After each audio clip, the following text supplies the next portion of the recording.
Hello everyone. Last lecture में हम थोड़ा बहुत जाना था हमने इन सब चीज़ों के बारे में। कुछ तरीके हमने देखा था कि कैसे लॉस हो सकता है, कितना ज़्यादा फूड पकना होता है, बैलेंस डाइट के बारे में हमने थोड़ा बहुत पढ़ा था।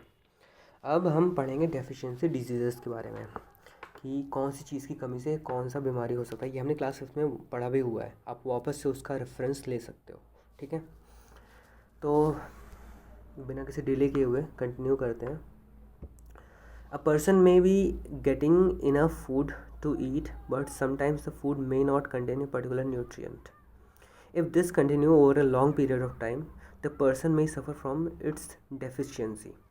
अब क्या है कि मान लो आप गांव में रहते हो, आपको जो है बहुत सारी चीज़ें नहीं मिलती हैं। हाँ, ये है कि जो चीज़ें आपको मिल रही हैं वो बहुत ज़्यादा प्योर मिल रही हैं। ठीक है, तो अब मान लो रोज़ रोज़ आप लौकी खा रहे हो। ठीक है, और लौकी में मान लो 2-3 तरह के न्यूट्रिएंट्स मिलते हैं। अब आप रोज़ रोज़ हर टाइम पे सिर्फ और सिर्फ लौकी ही खा रहे हो, तो एक टाइम के बाद क्या होगा, हमारे बॉडी को बाकी सारे कंपोनेंट्स की भी ज़रूरत थी।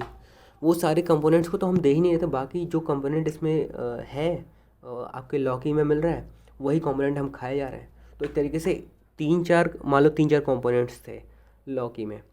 मान लो कुछ विटामिन्स थे और कुछ मान लो फाइबर था, और मान लो वाटर भी इसमें था, और क्या, और मान लो कोई भी एक तरीके कार्बोहाइड्रेट बोल सकते हो, कार्बोहाइड्रेट मान लो था, या प्रोटीन था।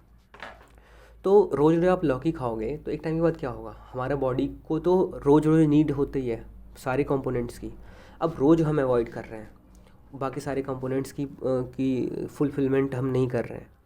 तो क्या होगा, एक टाइम के बाद जो है हमारे बॉडी जो है अब नहीं और नहीं झेल सकता।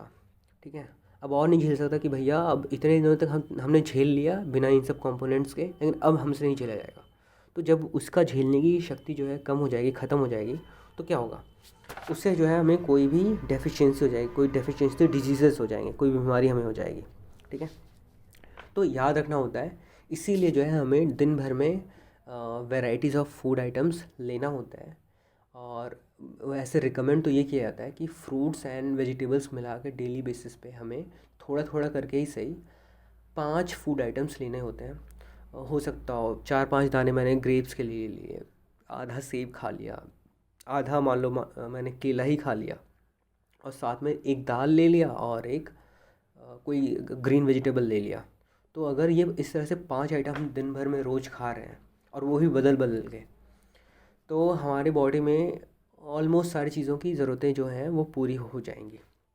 ठीक है, अगर आप रोज़ रोज़ एक ही चीज़ खा रहे हो तो इससे जो है बीमारी आपको हो सकती है, डेफिशिएंसी डिजीज़ेस हो सकते हैं। Diseases that occur due to lack of nutrients over long period और आर कॉल्ड डेफिशिएंसी डिजीज़ेस। ठीक है, तो सीधी सी बात है कि अब भाई हमारी बॉडी को सारी की सारी चीज़ों की ज़रूरत थी, वो पांचों कंपोनेंट्स की ज़रूरत थी। अब पांचों कंपोनेंट में कोई भी एक जगह पे ढील हुई तो एक टाइम तक बॉडी झेलेगा, एक टाइम के बाद क्या होगा, बॉडी बोलेगा अब और नहीं झेल सकता, तो वो सिम्टम्स दिखाने लगेगा, वो जो है कई तरह की बीमारियों का शिकार हो जाएगा। ठीक है, तो उसी को बोला जाता है डेफिशिएंसी डिजीजेस। तो प्रोटीन्स के बारे में क्या कर रहा है, ही और she is likely to have stunted growth, swelling of face, discoloration of hair, skin disease and diarrhoea. तो प्रोटीन्स अगर नहीं मिला, प्रोटीन्स प्रॉपरली नहीं मिले, तो ग्रोथ रुक जाएगी, स्वेलिंग ऑफ फेस, चेहरा फूला हुआ नज़र आने लगेगा, आपके जो बाल होंगे, बाल के कलर जो है फेड होने लगेंगे, स्किन डिजीज़ आपको हो सकता है, और डायरिया हो सकता है।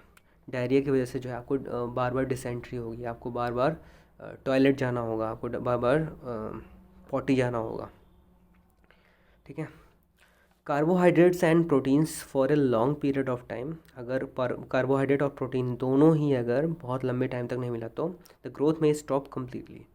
तो बहुत ज़्यादा लंबे टाइम तक अगर कार्बोहाइड्रेट और प्रोटीन की कमी हो गई, तो उसके बाद एक ड्यूरेशन के बाद अगर नहीं मिला, एक ड्यूरेशन तक नहीं मिला, तो उसके बाद कितना भी तुम प्रोटीन और कार्बोहाइड्रेट खा लो, आपकी ग्रोथ बिल्कुल ही रुक जाएगी, फिर आप जो है आपकी हाइट नहीं बढ़ सकती। Such a person becomes very lean and thin and so weak that he or she may not even be able to move। इतना कमज़ोर हो जाएंगे अगर प्रोटीन और कार्बोहाइड्रेट नहीं मिला कि आप शायद चल भी ना पाओ, इतना ज़्यादा कमज़ोरी आ सकती है। तो आप समझ सकते हो कि ये सारी चीज़ें कितनी ज़्यादा ज़रूरी होती हैं। All deficiency diseases can be prevented by taking a balance diet. सभी चीज़ों का एक ही उपचार है। किसी भी तरह का अगर आपको डेफिशिएंसी डिजीजेस से बचना है तो बैलेंस डाइट आपको ज़रूर लेना चाहिए। क्लियर है? आगे बढ़ते हैं। टेबल में दिखा रहा है कि विटामिन ए की कमी से क्या होगा, लॉस ऑफ विज़न होगा। विटामिन B1 की कमी से, बी कॉम्प्लेक्सेस में B1 जो सबसे पहला पार्ट है वो उसको B1 बोल रहे हैं, उसकी कमी से क्या होगा, बेरी होगा। विटामिन सी की कमी से स्कर्वी होगा, और विटामिन डी की कमी से रिकेट्स। कैल्शियम की कमी से bone and tooth decay. Iodine की कमी से गोइटर। आयरन की कमी से अनीमिया। ठीक है, तो अब लॉस ऑफ विज़न में क्या सिम्टम्स हो गए, poor vision, loss of vision in darkness, sometimes complete loss of vision. तो loss of vision in darkness कई सारे लोगों को ऐसा होता है कि अंधेरे टाइम में जैसे हल्का सा अंधेरा हुआ उनको बिल्कुल भी दिखना बंद हो जाता है, तो उसको हिंदी में बोलते हैं मोतियाबिंद।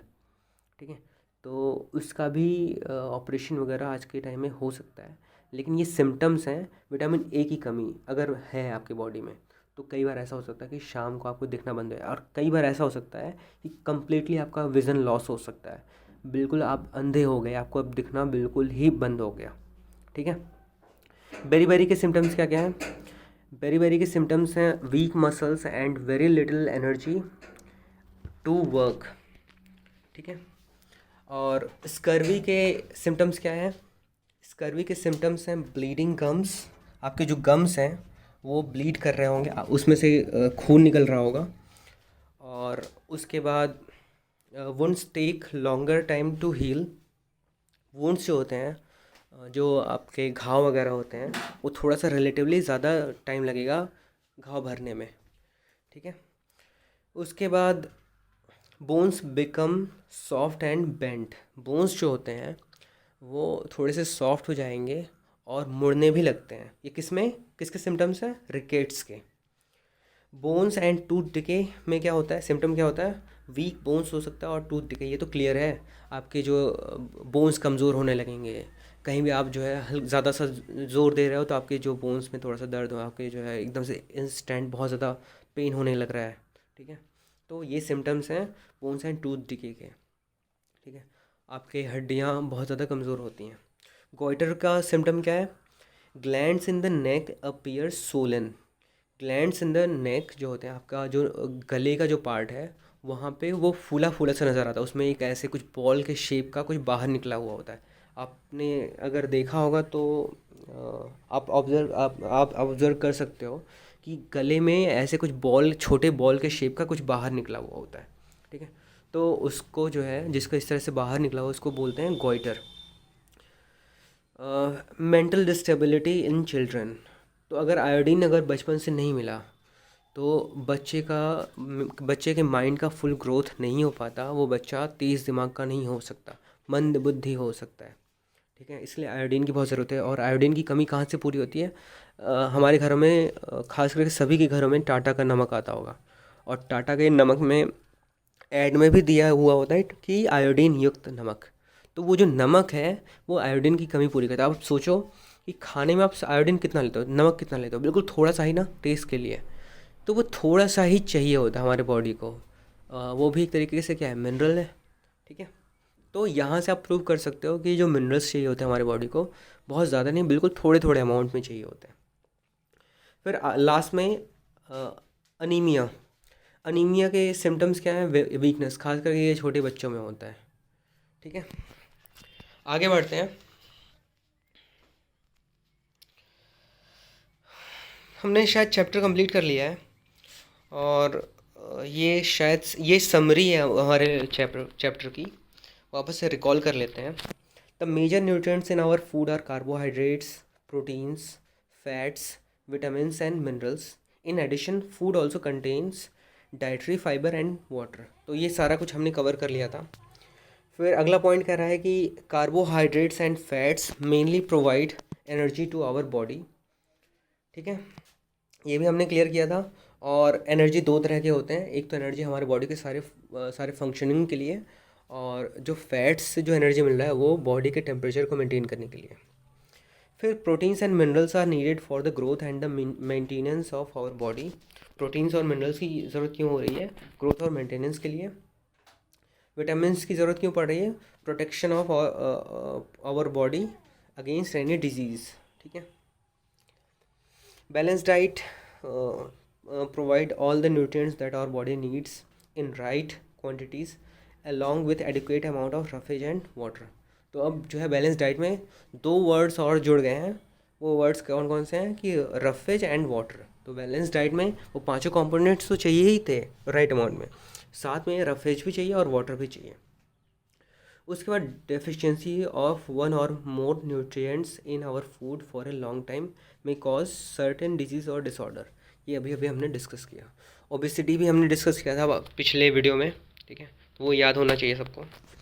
कीवर्ड्स तो मुझे वापस वैसे रिकॉल कराने की ज़रूरत नहीं है, आप ऐसे देख सकते हो। बैलेंस डाइट के बारे में बताया हुआ है। फिर beriberi, carbohydrates, energy, fats, minerals, nutrients, proteins, roughage, scurvy, starch, vitamins. तो यहाँ पे आपका चैप्टर कंप्लीट होता है और आई होप सारा कुछ आपको क्लियर हो गया होगा। और आपको ऑनलाइन टेस्ट के बारे में पहले भी बता दिया गया है। और ऑनलाइन टेस्ट जो देंगे बहुत ही अच्छे से देंगे, ईमानदारी से देंगे। ठीक है, क्योंकि ये सही टाइम है आपको अपना नॉलेज जो है पता करने का कि जो है आपको कितना समझ में आ रहा है। अगर आप चीटिंग कर रहे हो तो फिर वो आपका नुकसान है।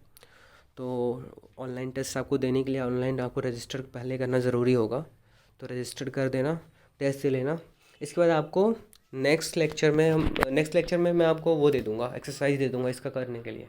ठीक है, चलो फिर रहने देते हैं यहीं पे। Thank you.